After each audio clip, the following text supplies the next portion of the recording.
refreshment and meals, 1.1 billion naira. Are you entitled to be fed by government? Are your workers being freely fed? Now, these are huge numbers. When you take them together, you realize that you are spending for what you are generating for poor students, some of them orphans. I'm Oshiomole from representing Edo North. I joined in the amplifying the point made by my distinguished brother that work with 1 billion cannot be miscellaneous. We need to have the details. But I also feel that the guys who are paying these, the source of revenue, they are the sons and daughters of people who are grossly underpaid. So, raising revenue for candidates who are seeking admission or whatever, for me is something we need to look at. Should we impose more punishment on people who, because in most cases, they have to fall back on few privileged people, businessmen, and in particular politicians, to say, I can't afford to pay XYZ, can you pay for me? I think that JAMB should be sensitive to the reality of the country as it is today, that you are not supposed to put more burden on the children of the poor who attend universities. So for me, it's not something to celebrate, because it's like deepening the challenges that the poor are already facing. Now, that said, I look at how you spend the money, and I have huge challenges. For example, you go to number 13 and 14 on page 13. I see here local travels and transport orders, 600 million. Then 14 with asterisk, local travels and transport training, 6.4 billion. Now, if you add the two, it becomes 7 billion. Which, how can you have two categories of local travel? Is it one within Kaduna, or sorry, within Abuja, and the other one within Nigeria? How is it? So, because what I found from all the agencies is that huge resources are spent on training, and training, when you ask for the specific content of those training and who benefit from the training and gross it over the total sum, you find that this cannot be justified. Not at the time when we are borrowing to fund our budget. Then I look at some of the items, they are almost one and the same. You're spending 850 million naira for security. I don't know whether you are entitled to security vote. Cleaning and fumigation, 850.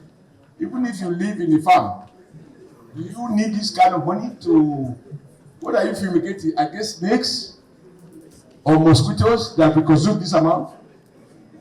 Because for me, this is the problem we face about throwing so much money on issues that cannot be verified. Just like local government breaking rules, and when you ask them, they say it fell after.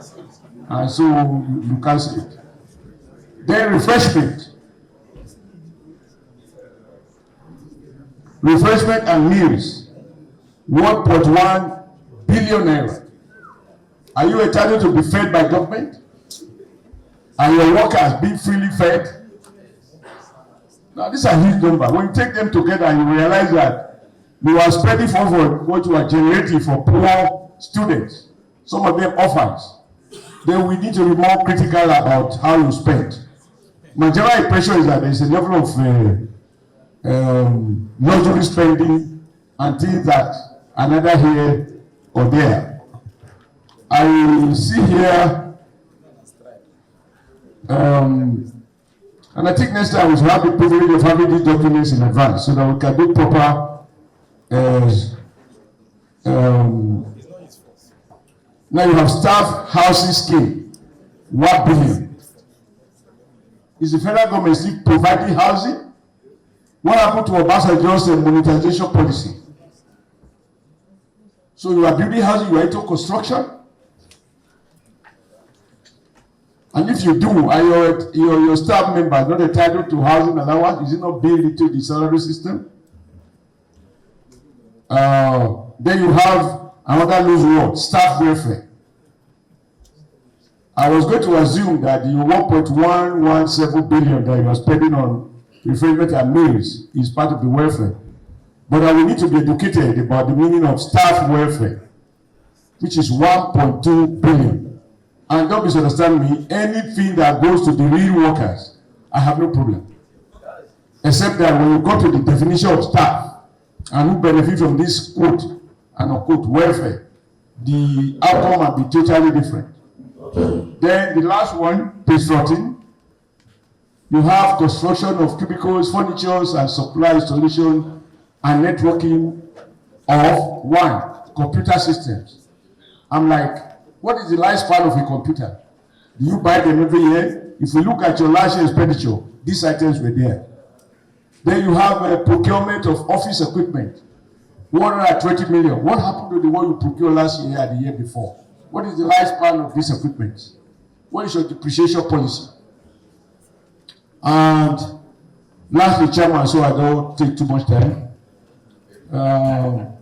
procurement of utility vehicles. Is this utility vehicles pool cars or stars for car? I mean, for staff, because, you know, one of the problems I've seen in public service is that in 1 year, we monetize compensations. As a senator, I am not entitled to a personal car because my salary has been monetized. And then you have utility cars. And when we go into the detail, these are cars that the managers will use. They are not in the pool. They are assigned to officers in clear violation of the monetization policy. But if it is something that goes down to level 8, level 9, level 10, level 12, I have no problem. But usually this is something that jumps over around the MD, the level 17, level 13, a few privileged people. And what about what happened to the ones you procured last year, the year before, or 3 years before? What is the depreciation policy, even if we are to assume that they are poor cars? So on the whole, when I look at your expenditure, you spend as if you are in Saudi Arabia. Because the resources that you are drawing is from people who can hardly pay it. Thank you, one distinguished. Thank you very much. We moved that JAMB be excluded from the budget in terms of revenue appropriation to JAMB. I so move.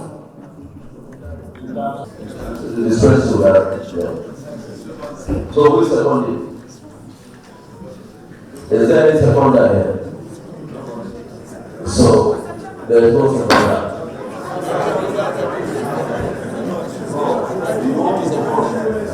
But are you seconded?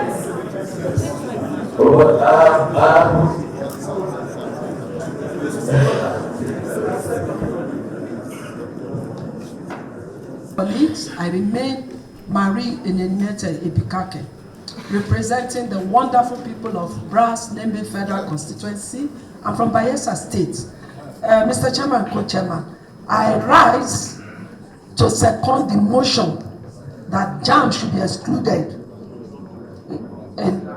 in receiving grants. Apart from that, an addition, they should. I saw second. Just mention to the chair now that there are more information that is not in possession at this moment. And for us to be able to consider such a motion, it will be in the best interest of the committee to see all the details. The performance, just to give a fair hearing, to see the performance what he has performed last year, 2024, and what his projection is for 2025. So in my opinion, or in the opinion of the chair, should we suspend the motion until when we have this information. And the opinion of our members and distinguished members and honorable members that we should. So, Registrar, you have been said that, but the motion is still pending. That instead of you giving the federal government 4 billion, it's better federal government leave the 4 billion for you and you take care of all your expenditures. So with this, we will expect you to give us full detailed information. And this is what he said. This is also what the Minister of National Planning mentioned in his remarks. The need for us to be very transparent and to present detailed information of our revenues. So with this, we will call you back within these 3 days to go and defend your budget properly. Sir, with due respect, opportunity to use this same platform to explain certain things in order not to give wrong impression of the board.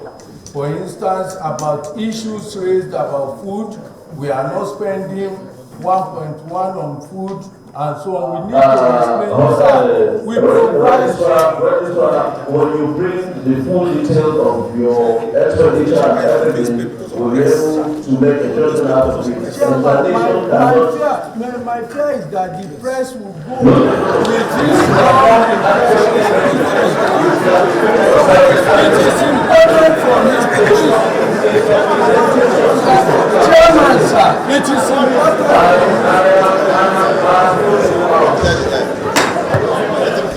Chairman, it's important for me so as not to. I have integrity, I have my name, and for it will be unfair to me to say all these things on public about me, given the sacrifice I've made. I think it is important, sir.